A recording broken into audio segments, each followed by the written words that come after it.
உலக தமிழ் ரசிகர்கள் அத்தனை பேருக்கும் என்னுடைய பணிவான வணக்கம். நான் செந்தில்குமார். இந்த பதிவு நம்ம பார்க்க போகிறது நம்முடைய அண்ணா திராவிட முன்னேற்ற கழகமும் அதுக்கப்புறம் திமுக இரண்டு பேரும் ஒரு ரகசிய பேச்சுவார்த்தையில் இருக்கிறாங்க. நான் முதலே சொல்லியிருந்தேன். அதை உறுதிப்படுத்துகிற மாதிரி அண்மையில் நம்முடைய மரியாதைக்குரிய அதிமுக பொதுச் செயலாளர் அப்படின்னு சொல்லிக்கொள்ளக்கூடிய தற்போதைய பொதுச் செயலாளராக இருக்கக்கூடிய மரியாதைக்குரிய எடப்பாடி அவர்கள் அதிமுகவுடன் ஒரு மிகப்பெரிய ஒரு பிரம்மாண்டமான ஒரு கட்சி கூட்டணி இணைய போகுது அப்படின்னு சொல்லியிருந்தார். அதற்கு மரியாதைக்குரிய பத்திரிகையாளர் அண்ணன் ஷாம் அவர்கள் ஒரு கருத்து சொல்லியிருந்தார். தமிழ்நாட்டில் பிரம்மாண்டமான கட்சினா அது ரெண்டே தான். ஒன்று திமுக, இன்னொன்று அதிமுக. வேறு எந்த கட்சியும் சட்டமன்றத்துக்கு உள்ளேயும் பெரிய கட்சி கிடையாது. நீங்கள் எம்எல்ஏ கணக்கு எடுத்துக்கிட்டாலும் வெளியே தொண்டர்கள் கணக்கு எடுத்துக்கிட்டாலும் அப்படி ஒரு பெரிய கட்சி கிடையாது. விஜய் அவர் மென்ஷன் பண்ணுறதுக்கான வாய்ப்பே கிடையாது. ஏன்னா அது நிரூபிக்கப்படாத ஒரு கட்சி. அது ஒரு அனுமானம் தான். அது பிரம்மாண்டமான கட்சின்னு அவர் சொல்கிறதுக்கு வாய்ப்பில்லை. நிரூபிக்கப்பட்ட கட்சியை தான் பிரம்மாண்டமான கட்சின்னு சொல்லுவாங்க. அந்த வரிசையில் திமுக அதிமுக தவிர தமிழ்நாட்டில் வேறு எந்த மாநில கட்சியோ தேசிய கட்சியோ கிடையாது அப்படின்னு விளக்கத்தை கொடுத்தாரு. அது சரியான விளக்கம். அப்படின்னா ஒரு திமுகவை தான் மறைமுகமாக குறிப்பிடுறார் அப்படின்னு அந்த சரியான பார்வையை அவர் சொல்லியிருந்தார். அதுதான் நிஜம். சரி, திமுக அதிமுக எதுக்கு இப்போ கூட்டணி சேரணும்? இதில் எதற்காக எடப்பாடி அவர்கள் முனைப்பு காட்டுறாரு? அதை எதுக்கு செந்தில்குமார் முன்னெடுத்தார் அப்படின்னு பார்த்தீங்கன்னா, பாஜகவோட நான் சொல்கிறத இங்கே மாநிலத்தில் இருக்கவங்களுக்கு யாருக்கும் அக்கறை இல்லை. அது மட்டும் இல்லாமல் மேலிடத்துலையும் கூட நமக்கு நேரடியாக கூப்பிட்டு நம்மக்கிட்ட ஒப்பீனியன் கேட்குறதில்ல. அவங்க நம்ம ஏதாவது கடிதம் எழுதி அனுப்புனா அதை அப்படியே இஎச்ஆர் காப்பி மாதிரி எடுத்து செய்கிறாங்க. அதில் ஏதாவது ஒரு விஷயத்தை நம்ம சொல்லாமல் வேணும்னே விட்டுருப்போம். அதில் ஒரு லூப் கோல் வச்சுருப்போம் வேணும்னே. ஏன்னா அவங்க நம்மளை அழைச்சி இதுக்கு என்ன தீர்வு, இப்படி நடந்தால் என்ன பண்ணுறது, இதனால் எனக்கு சிக்கல் வராது அப்படின்னு கேட்கும்பொழுது அப்போது அதை நேரடியாக நம்மளை கூப்பிட்டு கேட்கணும் தான். ஒவ்வொரு கடிதத்திலையும் நான் எப்போவுமே ஒரு செக் வைப்பேன். அப்படி தான் மரியாதைக்குரிய சூப்பர் ஸ்டார் ரஜினிகாந்த் அவர்கள் 2021 அந்த சட்டமன்றத்தில் வரும்பொழுது அவர் மேலே இருக்க அந்த வழக்கை தயவு செஞ்சு நீங்கள் விட்டுறாதீங்க, அதை அவருக்கு விலக்கு கொடுத்துடாதீங்க, அவருக்கு எந்த உதவியும் செய்வேனா, அவர் நடிப்பார், நிறைய ஏமாற்றுவார் அப்படின்னு ரொம்ப தெளிவாகவே நான் சொல்லியிருந்தேன். அப்போ என்னை கூப்பிட்டு அது எதுக்கு செந்தில்குமார் சொல்கிறாரு, அதனால் என்ன ஆக போகுது அப்படின்றத கேட்டிருந்தால், அந்த அறிவு கொஞ்சமாச்சும் புரிதல் பிரைம் மினிஸ்டர் ஆஃபீஸ்க்கு இருந்தால், மோடி அவர்கிட்ட தெரியாமல் அதை மறைச்சிட்டாங்களா, இல்லை அங்கே இருக்கிறவங்க என்னுடைய கடிதங்களுக்குடைய சாராம்சங்களை திருடி மோடி அவர்கிட்ட அவங்க சொன்ன மாதிரி சொல்கிறாங்கடா அப்படின்றத என்னுடைய பிஏக்கள் சந்தேகத்தை எழுப்பியிருக்காங்க. இந்த சந்தேகத்தை எனக்கு விட தெரிஞ்சாகணும். என்னுடைய ஆய்வு கட்டுரைகளோ நான் அனுப்பக்கூடிய கடிதங்களோ பிரைம் மினிஸ்டருடைய பார்வைக்கு நேரடியாக போகுதா, இல்லை பிரைம் மினிஸ்டர் ஆஃபீஸில் இதை திருடி வேறு ஏதோ ஒரு கூட்டம், ரவீந்திர துரைசாமி போன்றவர்கள் அடிக்கடி பிஎம்ஓவில் நாங்கள் சொல்லிட்டேன்னு சொல்கிறாரு அப்படின்னா, பிரைம் மினிஸ்டர் ஆஃபீஸ்லேருந்து ரவீந்திர துரைசாமி போன்றவர்களுக்கு இது லீக் செய்யப்பட்டு அங்கே ஒரு டீம் பணத்துக்காக சம்மந்தப்பட்ட நபர்கள்கிட்ட பணம் வாங்குறதுக்காக இந்த ஐடியாக்களை நான் அனுப்பக்கூடிய அந்த கடிதங்களை திருடி இவங்க ஏதாச்சும் வேலை பார்க்குறாங்களா அப்படின்னு தெரியல. அதனால தான் ரஜினிகாந்தை கோட்டை விட்டாங்க. அது கோட்டை விடும்போது அது இது மாதிரி நடக்க போது நான் முன்கூட்டியே வீடியோவில் சொல்லியிருந்தேன். அப்போ கூட இங்கே இருக்க மாநிலத்தில் இருக்க எந்த பிரகஸ்பதிகளும் கூப்பிட்டு நம்மளை கேட்கல. அப்போ இவங்களாம் எதுக்கு தான் கட்சியில் இருக்கானுங்க? இத்தனை சீனியர்ஸ் இருக்காங்க, இத்தனை நிர்வாகிகள் இருக்காங்க, அதில் ஒரு அமைப்பு பொதுச்செயலாளர் ஒருத்தர் உட்கார்ந்துட்டு இருக்கார் ரொம்ப நாளாக. நம்ம அனுப்புகிற வீடியோ திமுகவில் பார்க்குறாங்க, பிஜேபியில் பார்க்குறாங்க, தொண்டர்கள் பார்க்குறாங்க, பெரிய பெரிய கட்சி தலைவர்கள் பார்க்குறாங்க. அப்படின்னும் போது இந்த ரவீந்திர துரைசாமி போன்றவர்கள், அப்புறம் இந்த துக்ளக் ஆசிரியர்கள், இந்த மாதிரி நிறைய பேர் பார்க்குறாங்க. எல்லா பத்திரிகையாளரும் நம்ம பேசுகிறது தெரியும். செந்தில்குமார் ஏதோ கடிதம் எழுதி அனுப்புகிறாரு, அதனால தான் ஒரு போல்டாக பேசுகிறாரு, இவர் ஃபேக்காக பேச வாய்ப்பே கிடையாது, இவர் ஏதோ வியூகம் அமைச்சு கொடுத்துருக்காரு, இல்லைன்னா இவ்வளோ போல்டாக சொல்ல மாட்டார் அப்படின்றதெல்லாம் அவங்களுக்கு புரியுது.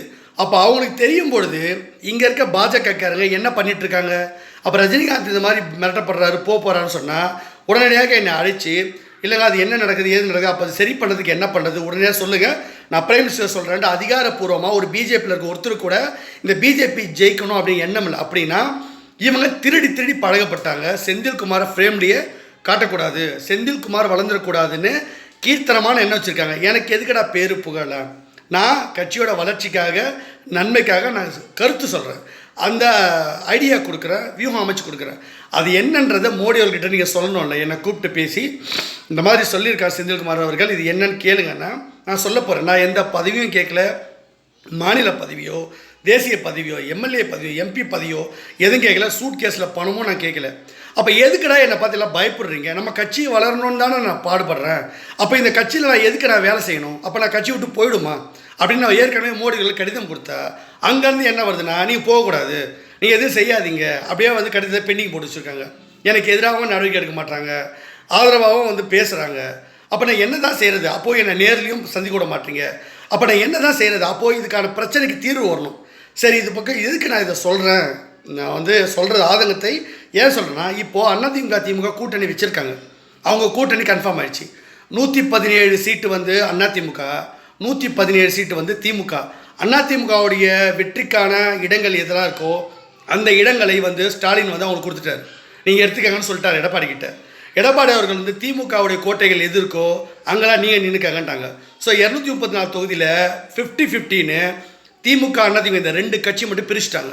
ஏன்னா அவங்க 2 பேர்கிட்டயுமே 30-35% வாக்கு இருக்குது. ரெண்டுமே சேர்த்தாக்கா கிட்டத்தட்ட 70-75%, ஏன் 80% கூட அடிப்பாங்க. ஏன்னா ஒரு ஃபுல் சீப் அடிச்சுடுவாங்க. அப்போது தேர்தலில் வந்து போலிங் ஆகிறது 100க்கு 100 வராது. அப்போது 75, 72, 80%, அதிகபட்சமாக 80% வரலாம் போலிங். அப்படின்னும் போது அந்த ஓட்டு பதிவாகும்பொழுது இந்த 2 பிரதான கட்சிகளே வந்து இவங்க வெற்றி பெற்றுருவாங்க. இதுதான் இங்கே முக்கியம். அப்போ யாருமே கூட்டணி தேவையில்லை. அவங்களுக்கு எந்த கூட்டணியும் வந்து அவங்களுக்கு ஆட்சியில் பங்கீடு கொடுக்க வேண்டிய அவசியம் திமுகவுக்கோ அதிமுகவுக்கோ கிடையவே கிடையாது. இதை நீங்கள் நல்லா புரிஞ்சுக்கணும். அப்படி தான் மனசில் வச்சுக்கிட்டு திமுகவும் கூட்டணி ஆட்சி கிடையாதுன்றாங்க. எடப்பாடி சாரும் அதை மறுக்கிறாருன்னா 2 பேரும் சொல்லி வச்ச மாதிரி அவங்க ஃபைனலைஸ் பண்ணிட்டாங்க கூட்டணியை. யாருக்கு என்ன தொகுதி, எத்தனை சீட்டுன்றதை முடிவு பண்ணிட்டாங்க. ஸோ யாரையுமே பாமகவோ விசிகாவோ காங்கிரஸோ இது எல்லாரையும் கூட்டணியிலேருந்து விரட்டுறாரு ஸ்டாலின். இந்த பக்கம் எடப்பாடியும் கூட்டணியிலேருந்து விரட்டுறாரு, பிஜேபியையும் எதிர்த்து பேசுகிறாரு. அப்போ கூட்டணியை எடப்பாடி அவர்கள் கூட்டணி வேணும்னா ஒரு தலைவரை சந்தித்து பேசுவாங்க. எடப்பாடி அப்படி எந்த தலைவராக சந்தித்து இப்போ பேசினாரா? சமீப காலத்தில் கூட்டணி ஆட்சி அமைக்க போகிறோன்னு சொல்கிறாரு. கூட்டணி ஆட்சியில் வந்து பங்கு கிடையாதுன்றாரு. ஆனால் கூட்டணின்றாரு. ஆனால் அவர் வந்து எந்த ஒரு தலைவரையும் சந்திச்சு இது வரைக்கும் பேசலை. அவர் பாட்டு சுற்றுப்பயணம் போயிட்டார். அப்படின்னா என்ன, பிரச்சாரத்தை ஆரம்பிச்சிட்டார். தன்னை வந்து முன்னிலைப்படுத்துகிறார், கட்சி நான் தான் அப்படின்றது. இந்த பக்கம் ஸ்டாலின் அவர்கள் என்ன பண்ணுறாரு, அவரும் வந்து பிரச்சாரத்தை ஆரம்பிக்கிறாரு. அவரும் எந்த கூட்டணி கட்சிகளும் அழைச்சி இது வரைக்கும் பேசலை. காங்கிரஸுடைய காமராஜர் பிரச்சனை பற்றி எரியுது. ஆனால் அதை பற்றி ஸ்டாலின் அவர்கள் செல்வப்பெருந்தகன் கூப்பிட்டு எந்த ஒரு கருத்தும் சொல்ல, ராகுல் காந்தியை பார்த்து பேசலை, காங்கிரஸ்காரங்க கண்டுக்கலை. ஏன்னா காங்கிரஸை காட்டி விடுறதுக்கு தான் இந்த மாதிரி பேச வச்சாங்க திருச்சி சிவா அண்ணன்கிட்ட சொல்லி. அப்போ கூட்டணி கட்சிகளை காட்டி வர வேலையை திமுக பார்க்குறாங்க. இவங்க வந்து வெளியே போனாங்கன்னா அவங்க தனியாக ஒரு அணி அமைப்பாங்க. அப்போ திமுக அதிமுக ஒரு கூட்டணியாக ஒரு அணியாக வந்து நிற்கும். இந்த பக்கம் பாஜக அல்லாத இன்னொரு கூட்டணியை உருவாக்க போகிறாங்க. இந்த பக்கம் பாஜக தனித்து விடப்படும் மறுபடியும். அப்போது 2016 நான் எப்படி ஜெயலலிதா அம்மாவுக்கு வியூகம் அமைச்சு கொடுத்தனோ, ஒரு பக்கம் வந்து திமுக, இன்னொரு பக்கம் அதிமுக கூட்டணி, இன்னொரு பக்கம் விஜயகாந்த் கம்யூனிஸ்ட் இவங்கெல்லாம் சேர்ந்து 3வது ஒரு அணியை அமைச்சு வச்சு இந்த ஓட்டை பிரித்து, அம்மாவுக்கு எதிரான ஓட்டை பிரித்து எப்படி ஜெயலலிதா அம்மா ஜெயிக்க வச்சு வியூகம் அமைச்சு கொடுத்தனோ அதை தான் ஸ்டாலின் அவர்களுக்கு நான் சொல்லி கொடுத்துட்டேன். என்னை மதிக்காத பாஜகக்காரங்களுக்கு நான் சொல்கிறது வேஸ்ட்டு. நான் வந்து டைம் வேஸ்ட் பண்ண முடியாது, என் எனர்ஜி வேஸ்ட் பண்ண முடியாது. தமிழ்நாட்டில் நீங்கள் கால் ஒன்றவே முடியாது. அப்புறம் அப்போ எனக்கு மரியாதை கொடுத்து நீங்கள் கூப்பிட்டு கேட்காத வரைக்கும் இது நடக்காது. மோடி அவர்கள் இந்த மாதிரி வராது தமிழ்நாட்டுக்கு. என்னை பார்க்குறத அதை சொல்லியிருக்காங்க. நான் ஏற்கனவே பிரைம் மினிஸ்டர் ஆஃபீஸ் வந்து என்னை கேட்டாங்க. நான் சொல்லிட்டேன், நான் பிரைம் மினிஸ்டர் அப்பாயின்மெண்ட் எனக்கு வேணும், நான் பார்க்கணும்னு சொல்லிட்டேன். இப்போ அவங்க வந்து அதை சொல்லி இந்த முறை சென்னைக்கு வரும்போது எனக்கு கூப்பிடுவார்னு சொல்லியிருக்காங்க. அது கூப்பிட்றதை இவங்க தடுப்பானுங்களா இல்லை உள்ளே இருந்து என்னன்னு தெரியல. இதை வந்து இந்த பதிவு மூலமாக உளவுத்துறை பார்த்துட்டு மோடி அவர்கிட்ட கொடுத்துட்டு செந்தில்குமார் வந்து பிஜேபி தான் வேலை செய்கிறாரு, பிஜேபி ஜெயிக்க வைக்க பார்க்குறாரு. இங்கே இருக்க நிர்வாகிகள் அவர் ஒரு முறை கூட எந்த இதுக்குமே பல வருஷமாக எந்த ஒரு விழாவுக்கும் கூப்பிட்றதில்ல, எந்த ஒரு நிகழ்ச்சியும் கூப்பிட்றதில்ல, அவரை கண்டுக்கிறதில்ல, அவருக்கு வந்து எந்த ஒரு ரெக்கக்னிஷனும் கொடுக்கறதில்ல. அவருடைய பிஏ கலை கட்சியில் அனுப்பி வச்சா கூட, ஆஃபீஸ்க்கு அனுப்புனா கூட அவங்க அந்த கடிதத்தையோ அந்த விஷயத்தையோ அவங்க வந்து எடுத்து பண்ணுறதில்ல. இவங்களுக்கு இவர் மேலே தனிப்பட்ட காழ்ப்புணர்ச்சியில் இவங்க எல்லாரும் அப்படி செயல்படுறதுனால இங்கே கட்சி வளர மாட்டேங்குது. இந்த முறையும் வந்து தோத்துட்டா இன்னும் எத்தனை வருஷத்துக்கு தான் பிஜேபி தமிழ்நாட்டில் வளராமல் இருக்கும்? அப்போ செந்தில்குமார்ட்ட ஒரு விஷயம் இருக்குன்னா அது வியூகம் என்னன்னு கேட்டிங்கன்னா ரொம்ப சுலபமாக தமிழ்நாட்டில் ஆட்சியை பிடிக்க முடியும். இதை தான் அவர் சொல்லிக்கிட்டு இருக்கார் ஒரு முறை வீடியோலன்னு. பார்க்கக்கூடிய கட்சி நிர்வாகிகள் உண்மையிலேயே கட்சி வளரணும் ஜெயிக்கணும்னு நினைக்கக்கூடியவங்க இந்த விஷயத்தை போய் சொல்லுங்கள். இல்லைனா இது வந்து கடைசி வரைக்கும் பிஜேபி வராது. நான் வந்து யாருக்கு வேணால் ஐடியா கொடுப்பேன்.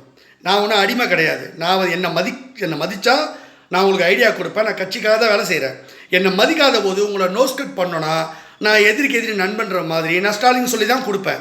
அண்ணா எடப்பாடி அவருக்கு நான் ஐடியா தான் கொடுப்பேன். அப்போது நீங்கள் ரெட்டையில நீங்கள் முடக்கினாலும் சரி, நீங்கள் யாருக்கு கொடுத்தாலும் சரி, இங்கே பிரச்சனையே இல்லை. அதிமுகன்ற ஒரு கட்சி, அந்த இயக்கம், இந்த பக்கம் திமுக மிகப்பெரிய 2 பிரம்மாண்டமான இயக்கங்கள் ஒன்று சேர்ந்தால் மொத்தமாக நீங்கள் காலி ஆகிடுவீங்க. அதில் இன்னொரு சூட்சமும் இருக்குது.